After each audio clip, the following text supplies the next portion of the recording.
G'day everyone. Semi-finals are upon us. How exciting is that in the National Rugby League for 2022? It is the NRL Market Watch podcast. It's proudly brought to you by topsport.com.au. It is such an exciting weekend. The usual suspects are in attendance. I'm talking about Tristan Merlehan, the number one seed up there at Top Sport, and of course Gerard Condon from readingtheplay.com.au. Oh, gentlemen, that spring has sprung. And that means finals football is here. How good is it, Tristan? Finals football is here, and we've been waiting a long time. There's been obviously one spot left open in the top eight for a little while, and that was filled in the last game of the season. But it's great to have four really competitive games on the weekend coming up. And the Titans, you're only as good as your last winner. They're going to be winners for the next 5 months as well, which is even a better double whammy. We could see that one coming, couldn't we? And what was it, 16 points in the last 4 minutes to all of a sudden get extra time and then a win? There you go. Fantastic. You can sneak a Titans reference in after the season they've had, but thank heavens for the West Tigers, eh? I'll tell you what, Adam O'Brien, Anthony Griffin, who else are we talking about? Probably Justin Holbrook saying how good the West Tigers played the way they did to round out the season. Got very competitive in that second half there at Leichhardt, which was fabulous of them for all the fans who unfortunately had left by half time. But anyway, if you're liking the podcast, you can subscribe wherever it is you get your podcast, Spotify, Apple, Whooshka. You can watch us on YouTube. As we do every week, we go back before we go forward. So some nice collects last week, a collect from Tristan, collect from Gerard. Anyway, beyond that, and Gerard plundering on Sunday. How exciting the syndicate. Was Jimmy, and at about 11 minutes past 4, if you heard a loud noise, that was me, all the way from the Sunshine Coast. Yes, it was, I think it's about 15 years since I've had a share in a horse and at the track, and 5 kids will do that to you, but it was nice to be back and a win first up, and I did get a few messages from a few podcast listeners who did write it down. So he ended up starting a warm favourite, but I'd take any price when you got a share in them.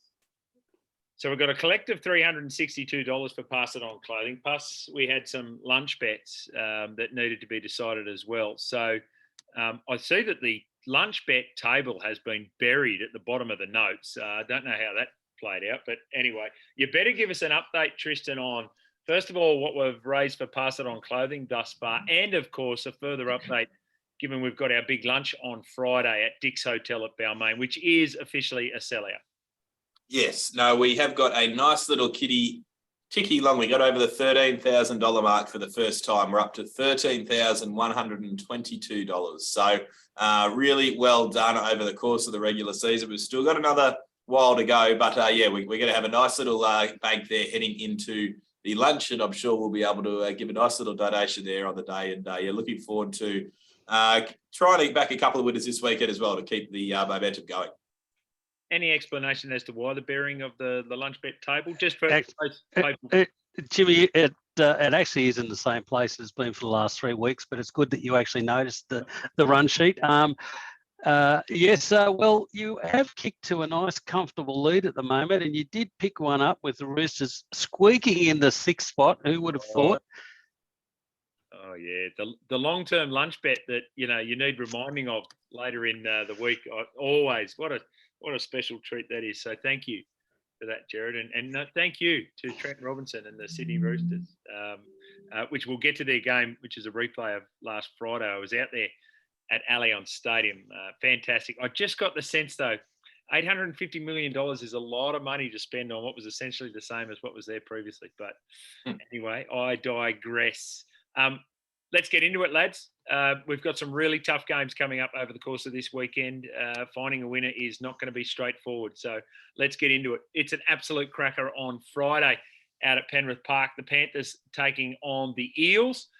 Just having a look at the sides. Well, the Penrith side's completely different to what was there, of course, last week. But Nathan Cleary is back. Jerome Luai is there. Api Coruscant is there. Spencer Leniu is there, all coming back out of injuries. The whole other side is there. Isaiah Yeo.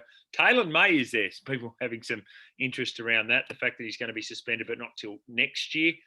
And Brad Arthur for the Eels is named the same 17 that did so well against the Melbourne Storm. I thought it was a dominant performance by them against Melbourne, and the scoreline not reflective of how strong they were. What's the market for this one, Tristan?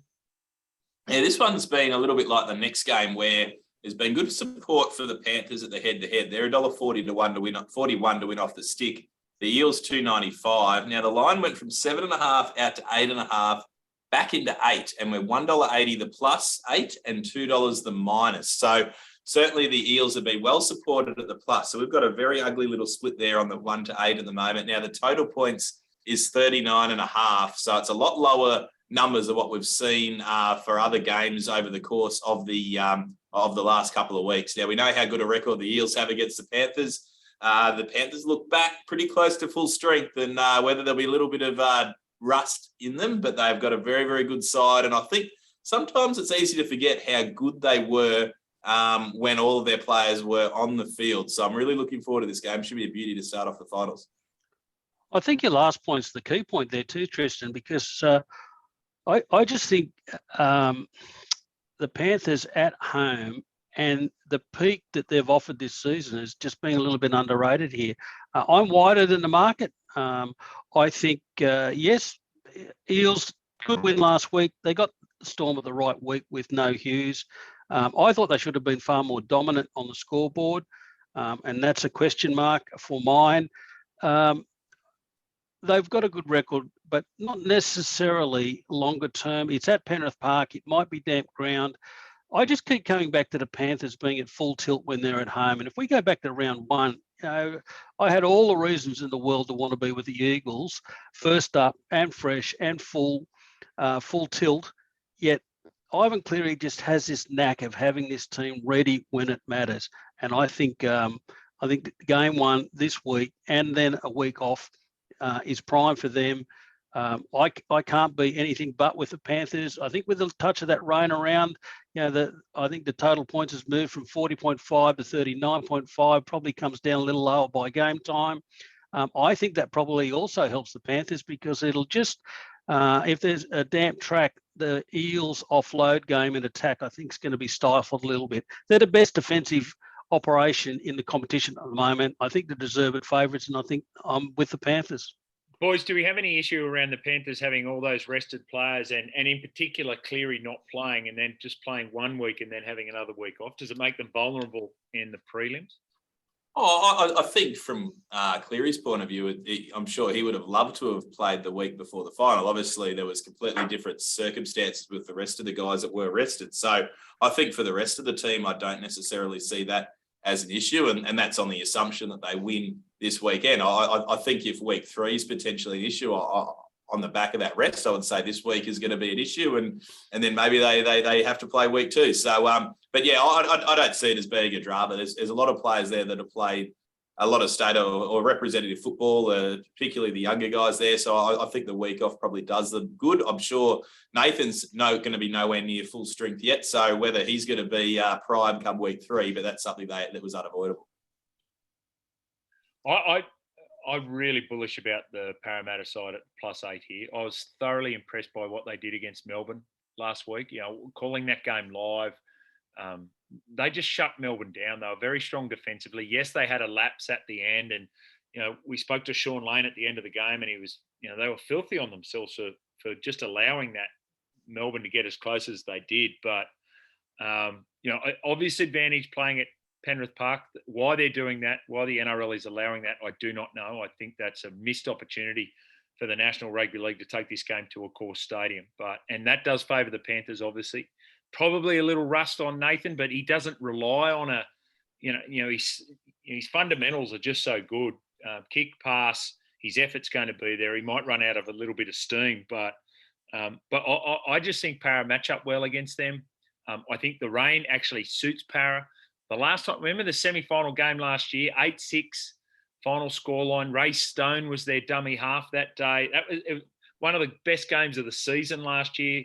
I think we get something similar. I think we get a low-scoring game. And if you're going to give me +8 in a low-scoring game, I'm going for it. So don't know whether that's pricked your interest about a lunch bet at all, Gerard, but... Jimmy, the answer is yes. Oh, so you've got to buy... Hang on. Hang on, you're in too, Tristan. I am very bullish about the minus. So, yes, I'm definitely in on this one. Okay, 2 times lunch bet on that. As soon as when your hand went straight up, Tristan, like you were going up with the appeal, I thought to myself, hang on, these two have collaborated on this. What am I walking into? An ambush here. All right. Straight after a lunch, a long lunch as well. So it'll be a very topical point of conversation too. Absolutely. Yes, it will be. All right. Right, let's get into the next game. It's on at Amy Park just after 5:30. The Storm taking on the Raiders there. So the big in, as you mentioned, Jerome Hughes comes back. Cooper Johns to the reserves. Kenny Bromwich, Nick Meaney have been named. They're right to go for the Raiders. Jack White and Elliot Whitehead come back into the side. Corey Hattaway and Naira back to the bench. Matt Frawley to the reserves. Albert Hopewate is 18th man. They're nowhere near full strength, the Storm. The Raiders pretty close to it. This is another one of those very interesting games, Tristan. Yeah, and similar sort of betting movements here where the Storm at $1.41 have a lot of multis rolling through the head-to-head. The Raiders at $2.95. The line's 8.5. It's been that number the whole way through, but we're $1.80 about the Raiders plus, and we're $2 about the Storm minus. Now 42.5 the total points. So the Raiders here have been well back plus a start. We know what they did to the Storm about 6 or 8 weeks ago when they beat them at home. They got a very good record there at Amy. The Storm, I was concerned about them about 6 weeks ago, and then they got on that run where they looked back to their old selves. But just in the last fortnight, losing to the Roosters and the Eels pretty comprehensively in both instances. I know Jerome Hughes out is a big out, but also monitor that team list because whether he was just rested last week or he does have a calf injury, it's sometimes hard to get back after 1 week. So just monitor that too. But certainly the Raiders plus 8.5. They come in full of confidence after dismantling the Tigers, but obviously a massive, massive step up in class here. The worry for mine is the Raiders stepping up in grade here. I mean, and are they happy just to have squeaked into the top 8, made it, get that monkey off their back? The form line behind their last 5 weeks seriously is just so weak.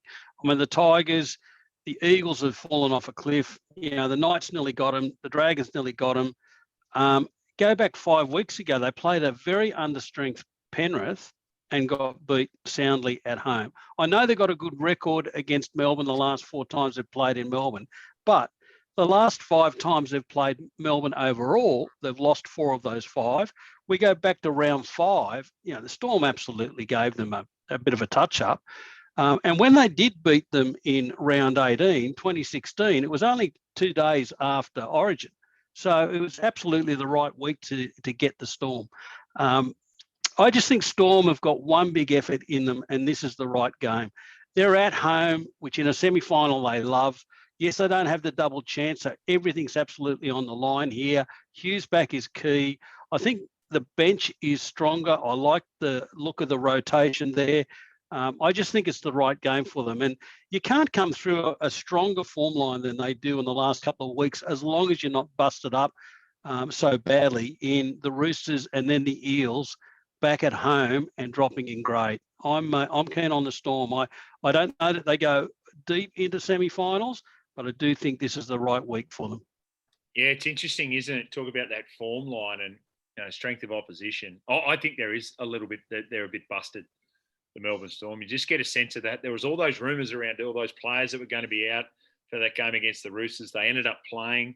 Hughes misses the game against the Eels. They were so flat. They offered so little. If it wasn't for Munster, and that's, Harry Grant generally creates a threat out of dummy half. He didn't on that occasion, which was a bit of a surprise for me. They were well controlled by the good defensive performance of the Parramatta Eels. Now, I don't think the Canberra Raiders are as good defensively, but I think they can threaten. I think Fogarty is key for them and the way that he's played, and he allows Jack Whiten to play how he would like to. Xavier Savage, question mark at the back around that. He's got this excitement around him as a player, but I can't help but think Craig Bellamy's just going to zero in on him and make it a really tough night for him. But I'm a bit worried about how much juice is left in the lemon of this Melbourne Storm. And those good performances they had, I really like Nelson Asafa Solomona on an edge as opposed to in the middle. Now, whether that, he might even do that. He's got the bench there that he can do that, Craig Bellamy. I think that's more threatening then Nelson in the middle. So I'm all over the plus 8.5 here too, boys. So I don't know whether does that constitute an interest or that would be a yes, Jimmy. Whoa, geez, wow! Hang on, where'd the hand go? Did the hand go up from Merlehan? No, I think this line's about right. I'll be just a very happy observer of this one because I think it's a very, very balanced line. All right, so there we go. Jimmy, there's no question you're right about the Storm. How busted are they, and do they get through? If they're somewhere around 80%, the next question is: do the Raiders have enough points in them against a very good defensive team? And I just keep coming back to no. Now, listen, they might have enough points to get 8.5 home.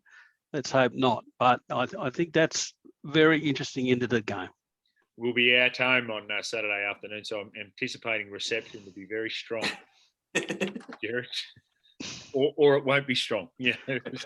One of us will probably be a bit dusty on a plane heading back to Brisbane, Jimmy. So I'll use that as an excuse if I need to. Fair enough. Fair enough. All right, second game's at the sold out Shark Park with 11,000 people. Anyway, CSC for Talakai named. Question mark about whether he plays. Dale Finucane, Will Kennedy, Toby Rudolph, Connor Tracy, all back on deck. That means Cam McGuinness, Braden Hamlin, Ueli back to the bench. Poor old Lockie Miller, he's played well again. He goes back to 18th man. For the Cowboys, Cohen Hess back after that suspension. As a result of that, Jermaine Tanua-Brown is 18th man from the side that were beaten pretty comprehensively, who beat pretty comprehensively Penrith in that final game. How'd you see this one, Tristan? Yeah, this game's seen really good action both ways at the line, 2.5. We've opened it at 2.5 and it's still there. It's $1.70 the Sharks, $2.15 the Cowboys, 2.5 the line, 185 the minus, 195 the plus. I think this is probably going to impact the premiership betting more so than any other game on this weekend. I think whichever side wins this match goes straight through to week 3 and we'll get a home final, albeit probably not at their, certainly not at their local ground, but they'll be in their home state. The loser, I have a fear, may go out straight sets. I think they're going to be facing a very hot winner out of the next couple of elimination games. So massive game, so much on the line. And if either side fancy themselves are winning the premiership, they need to win this match. I just couldn't get my numbers where the market is. I have the Cowboys small favourites, and no doubt it's a cracking clash. Shark Park's a huge advantage. You know, the Sharks' record at home, 10 out of 12 this year. A couple of them very close games, but it's been an advantage. Also an advantage when they play the Cowboys. The Cowboys have lost 12 of their last 14 against the Sharks and lost their last 5 at Shark Park. I will question, though, when Cronulla got them back in round 18, again, it was just a couple of days off the back of Origin. The Cowboys rested 5 players. They come here full tilt. You know, they've got a great lineup. No major injury outs this week. They really had a crack last week to get their combinations right into this game. There's a question mark about the winning in Sydney. I do think, though, the Sharks are a little bit of a step back from a Panthers or a Roosters.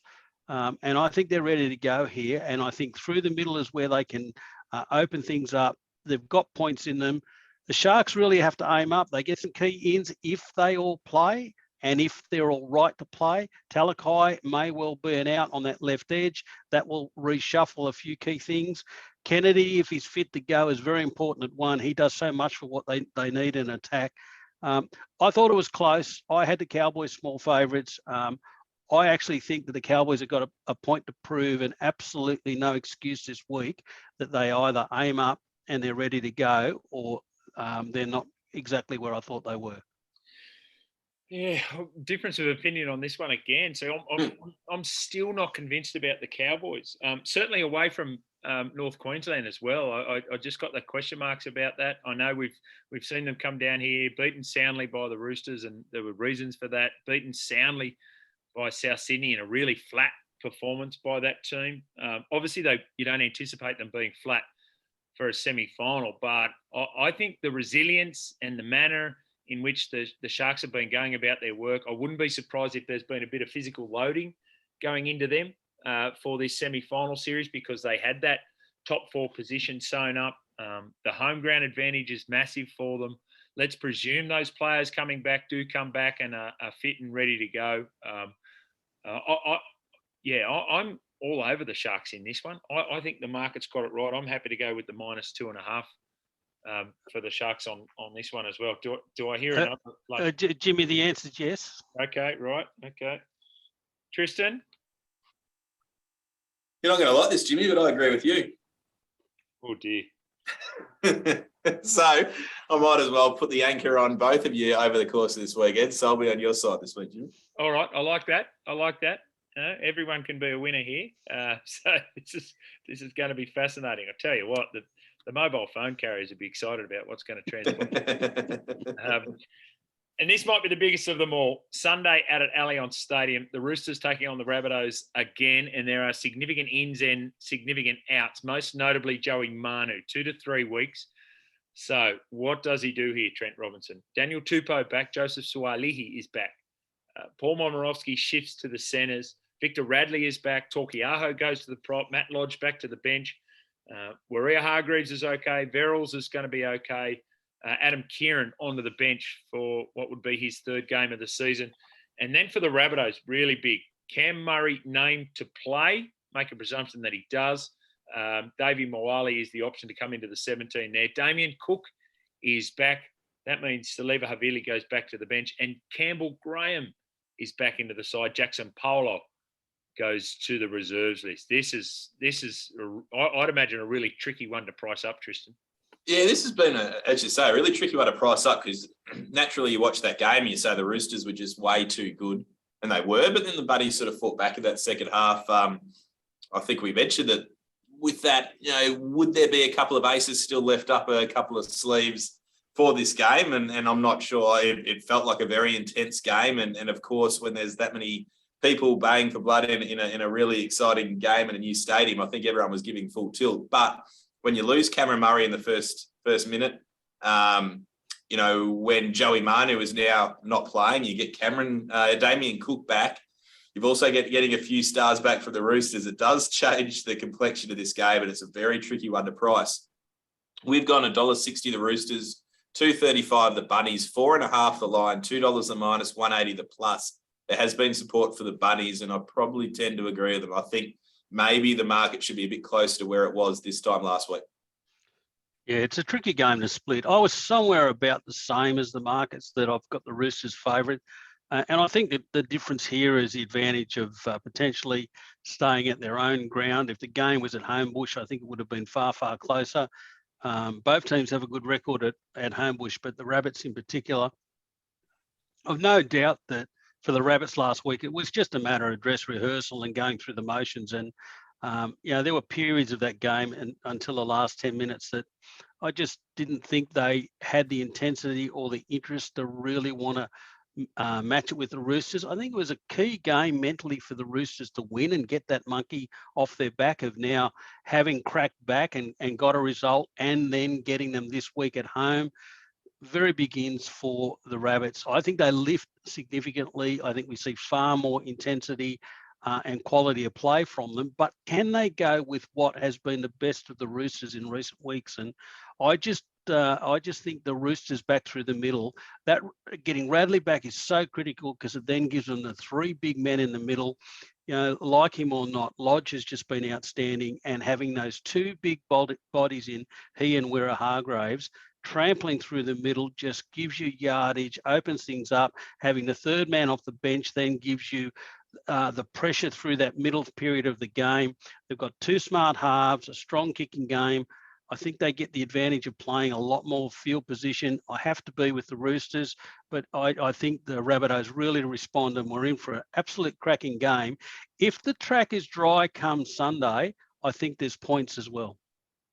I thought Torquiaho was the best forward on the field last week. I thought he was absolutely amazing. Came back and played so well. Interesting that Robinson has decided to start him this week.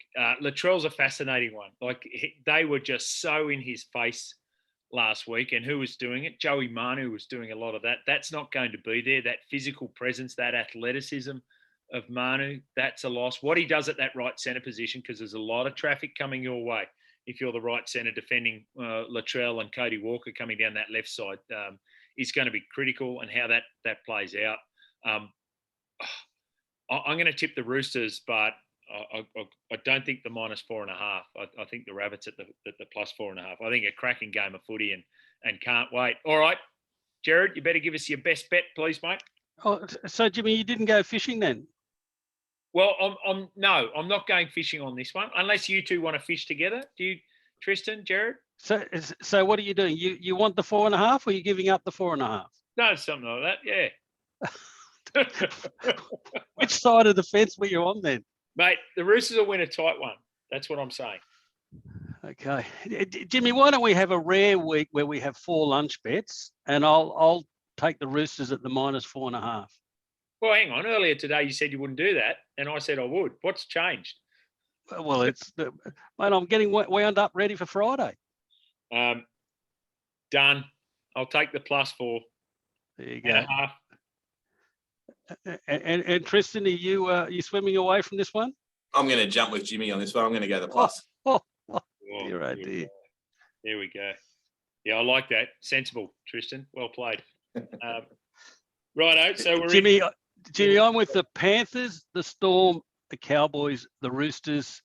I thought there were 2 strong plays during the weekend. If you just wanted to take the Panthers straight out, the Storm straight out, I did like that as a bet all up. And the other one I did like was the Cowboys +2.5. For mine, it just looked like an advantage. Tristan? Oh, my best of the week would definitely have to be the plus in the Rabbits game. I think this is going to be a cracking game, and I just think it's very close to a coin flip, in my opinion. Okay, Rabbitohs +4. I'm going to go Para +8. That's my best. I'll take the $1.80 on offer there, and see the men from Parramatta. Actually, I don't care if they win or not, but as long as they get that +8, that's all we're worried about. Now, quickly, gentlemen, do we have a racing tip for the weekend? Jimmy, let's go to Rose Hill, race 4, number 11, Highland Rocker, another one in the Condon stable. Second up here for Annabelle, a stayer out of England, came out here about 6 months ago. I think third up is probably his best, but he is working very well.